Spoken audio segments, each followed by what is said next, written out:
ભાવનગર જિલ્લાના પાલિતાણા ખાતે આવેલા શેત્રુંજી ડેમમાં ઉપરવાસમાં પડેલા ભારે વરસાદ તેમજ ખોડિયાર ડેમના દરવાજા ખોલાતા પાણીની જોરદાર આવક થઈ હતી। સતત વધતી આવકને કારણે શેત્રુંજી ડેમ હવે સંપૂર્ણ ભરાઈ ગયો છે। ડેમની સ્થિતિને ધ્યાનમાં રાખીને તંત્ર દ્વારા હાલમાં કુલ 59 દરવાજામાંથી 20 દરવાજા ખોલીને પાણી છોડવાની કામગીરી શરૂ કરવામાં આવી છે, જેના કારણે શેત્રુંજી નદીમાં પાણીનો પ્રવાહ નોંધપાત્ર રીતે વધ્યો છે।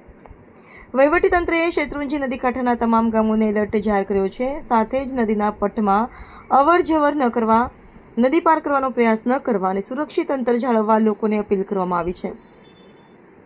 તંત્ર દ્વારા સ્થિતિ પર સતત નજર રાખવામાં આવી રહી છે અને જરૂરિયાત મુજબ આગળના દરવાજા પણ ખોલવામાં આવી શકે છે। સ્થાનિક લોકોને તંત્રની સૂચનાઓનું પાલન કરવા અને અફવાઓથી દૂર રહેવા પણ અનુરોધ કરવામાં આવ્યો છે।